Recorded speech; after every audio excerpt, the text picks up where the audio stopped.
Radio Sucesos 101.7 FM presenta su noticiero Sucesos con Milton Pérez y Verónica Larrea. Un periodismo libre para una democracia plena.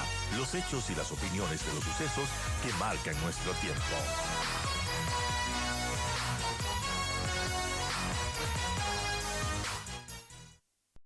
Nosotros continuamos con las entrevistas y hemos estado analizando la gestión del presidente Daniel Noboa tras un año en su mandato. Hemos analizado el tema económico, político y ahora nos toca el ámbito social. Y es que en 12 meses de gestión el gobierno, bueno, ha protagonizado algunos incidentes, ha tenido algunas pugnas políticas que le han costado en parte la caída de aceptación que tenía, ¿no? Bajó del 81.4 en febrero al 45.9% en octubre. Pero ¿qué ha estado haciendo en el tema social? Y estamos justamente con Berenice Cordero, quien fue ministra de Inclusión Social.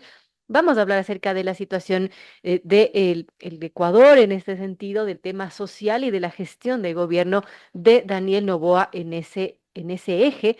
Vimos hace 2 días o ayer, ya no sé los días, pero en todo caso, vimos la cadena nacional que presentaba el presidente Noboa, en donde hacía un cortísimo resumen, ¿no? De todos sus logros, de todos los hitos que ha tenido.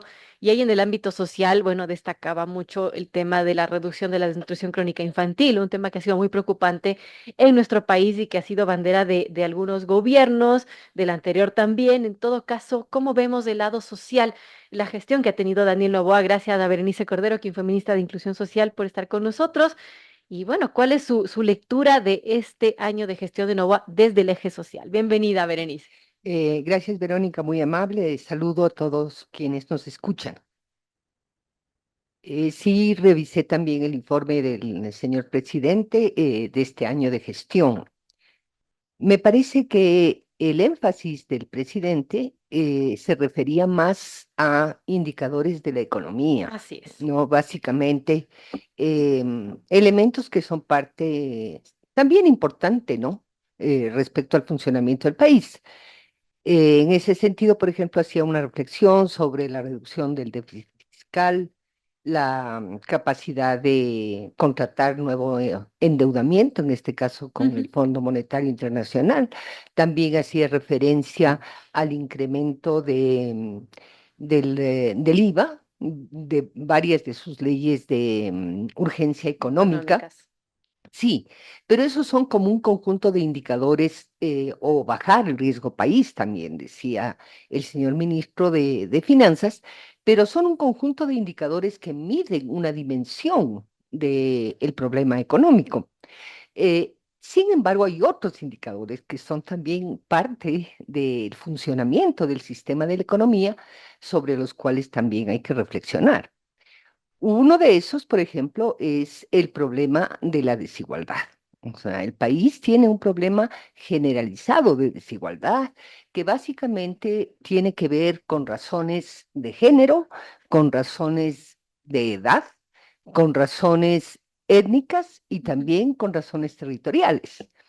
Un ejemplo, el 50% de la pobreza afecta a Esmeraldas, lugar en los que evidentemente también se refleja un nivel altísimo de inseguridad. Así es. Y si vamos también por las provincias amazónicas, algunas de ellas están, digamos, afectadas hasta por el 60% de la pobreza por ingresos.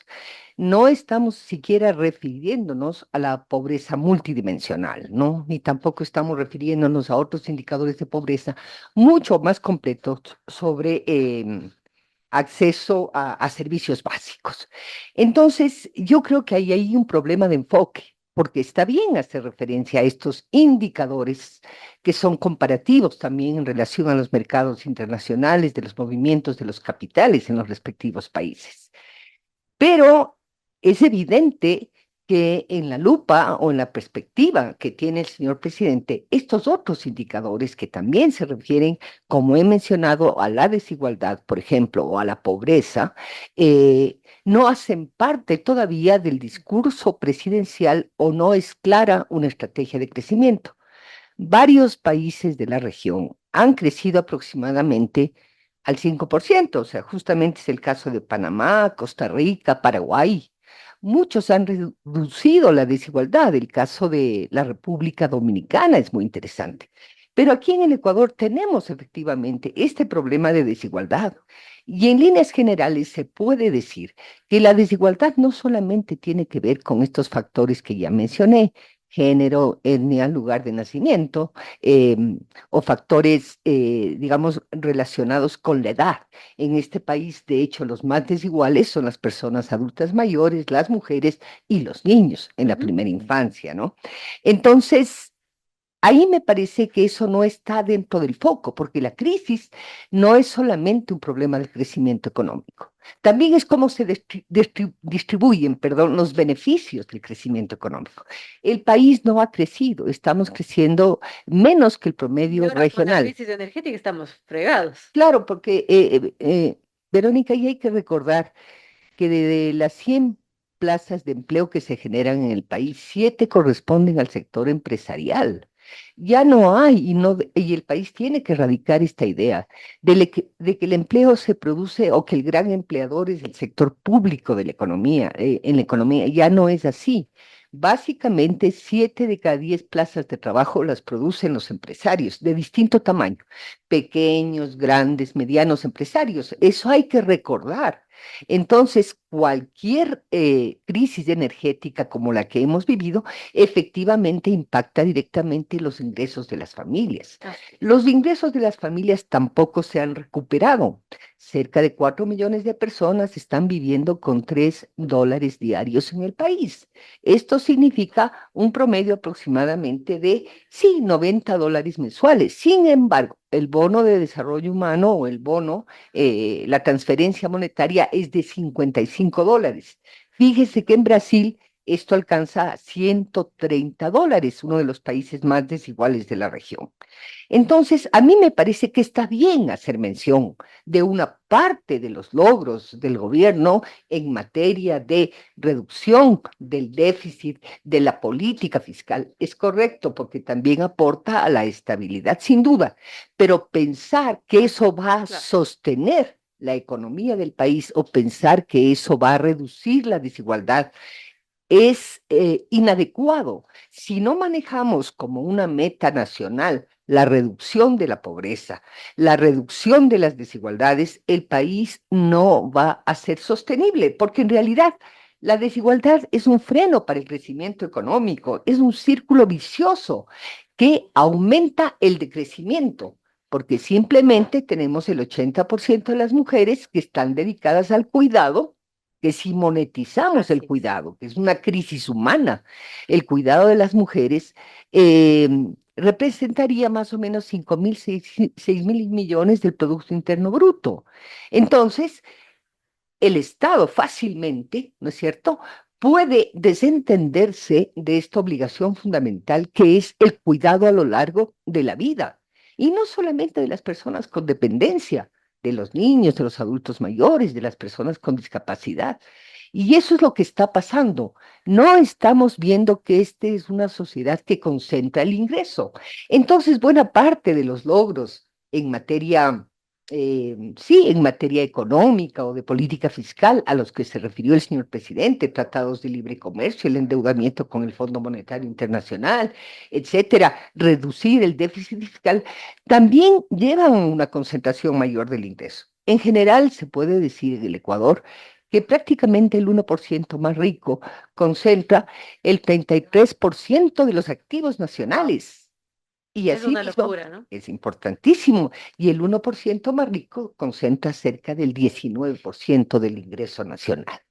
Entonces, estamos hablando de que no es solamente la política fiscal. La desigualdad se afronta con políticas redistributivas que nos ayuden, por ejemplo, no solamente a tener un IVA, que es cierto que hay algunos ítems de la canasta vital, que se llama de $500, que ese es el costo que tiene actualmente,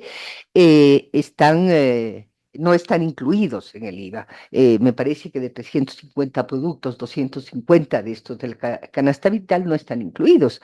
Sin embargo, la situación es crítica porque las familias no pueden llegar ni siquiera a esta canasta vital. Entonces, lo que está sucediendo, y si no ponemos esto digamos, en el marco de la discusión por parte de la autoridad política, de la sociedad, estamos pensando entonces que esto se va a resolver por arte de magia y no es así. El país tiene un problema de pobreza que se volvió a recrudecer con la pandemia y que actualmente afecta al 25% en las áreas, en general, digamos, la pobreza por ingresos, pero en las zonas rurales puede llegar al 45 y 50% de la población indígena. Es una locura estas cifras y es muy preocupante la situación. Amigos, son las 8:55. Dialogamos con Berenice Cordero, quien fue ministra de Inclusión Social, y hablamos bueno, un año de Daniel Noboa en el eje social. ¿Qué ha hecho en este informe corto a la Nación que se lanzó como cadena, que lo mencionábamos, Berenice, también? Se habló de la entrega de bonos a los sectores más necesitados, también la entrega de raciones alimentarias para niños y jóvenes de escala nacional. ¿Cómo vemos eso? ¿Aporten algo a la crítica situación que tenemos de pobreza en el país? Bueno, a mí me parece que, digamos, esto tiene que ver con política pública. Política pública tiene que ver con asignación presupuestaria y con prioridades. El pastel es muy pequeño, esta es una economía pequeña, un presupuesto de 35.000 millones de dólares que no logra fortalecer el plan anual de inversiones, que son 2.200 millones de dólares. Entonces, esos recursos tampoco han ido a la economía. Este es una variable de ajuste en realidad. El plan anual de inversiones se transforma en un mecanismo a través del cual, sí, podríamos decir, se encubre el déficit fiscal porque no se trasladan los recursos, ¿no? Pero también, sí hay que decir, hay instituciones, como en el caso del MIES, que empezó ya con un desfinanciamiento de 150 perdón, sí, de 100 millones de dólares para todo lo que es el cuidado infantil. ¿Eso qué hace? Eso hace entonces que los servicios de cuidado infantil temprano también se llaman desarrollo infantil, los mecanismos para trabajar la desnutrición crónica, no siempre están disponibles. Entonces, la protesta de las educadoras, de las organizaciones cooperantes del MIES, y de hecho, el gasto por esa, digamos, a través de ese mecanismo de tener el presupuesto escrito, pero no Claro. asignar efectivamente los recursos, es también una variable de ajuste de la inversión social. Y eso ha paralizado, por ejemplo, todo lo que es el sistema de cuidados y crea mayores barreras. Esto afecta por igual, porque son 400 millones de dólares, afecta por igual a los niños pequeños, a los adultos mayores y a las personas con discapacidad. No ha habido una transferencia efectiva de recursos. Yo creo que, por ejemplo, ahí sí debió haber una disposición del presidente de la República que, como un acto, digamos, de asegurar a estos grupos prioritarios los mínimos niveles de cuidado disponibles desde la oferta pública.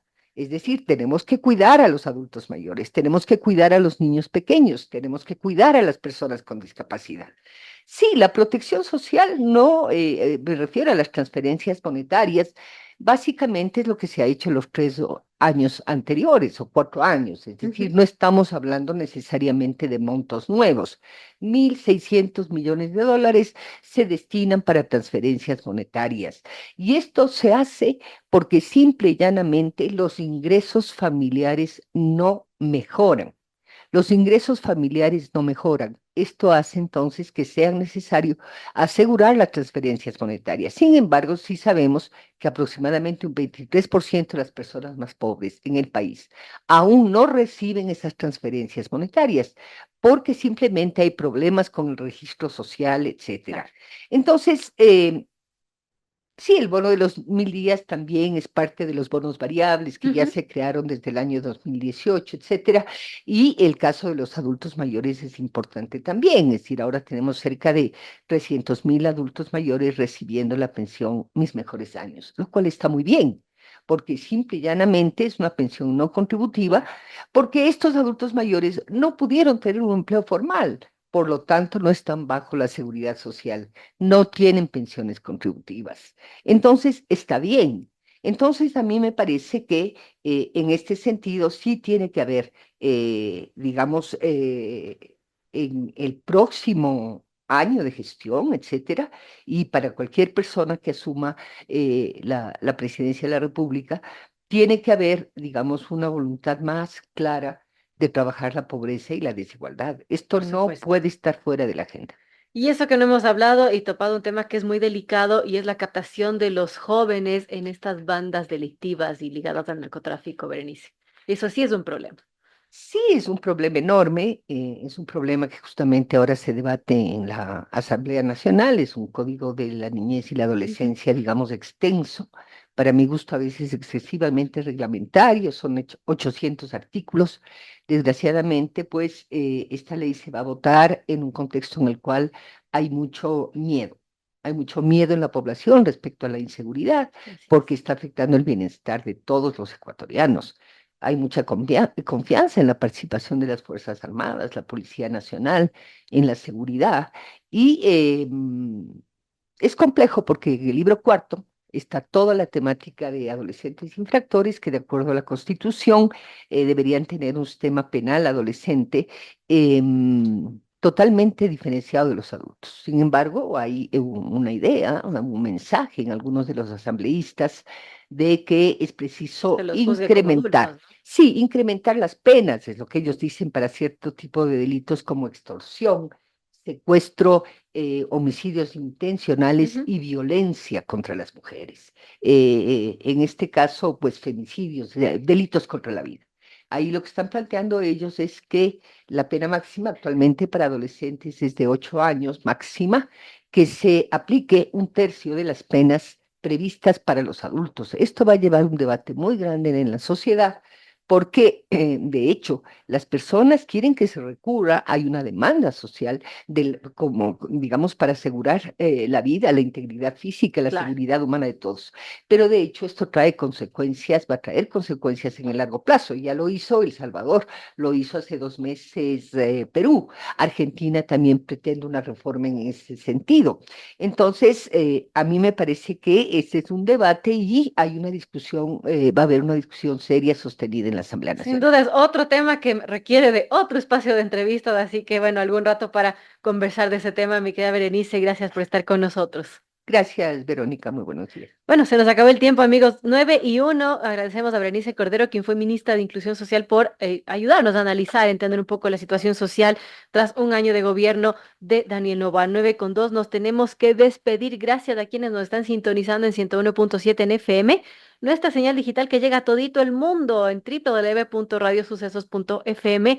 La invitación para que sigan nuestra sintonía.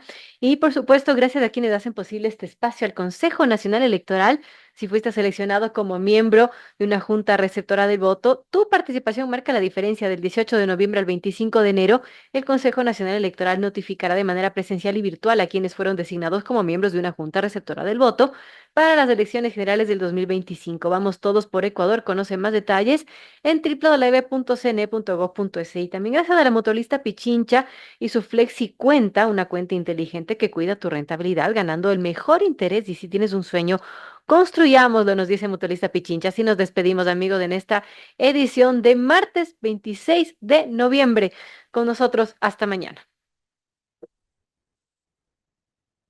Objetivo de alto valor, capturado. El serbio Kesdimir Zidane se une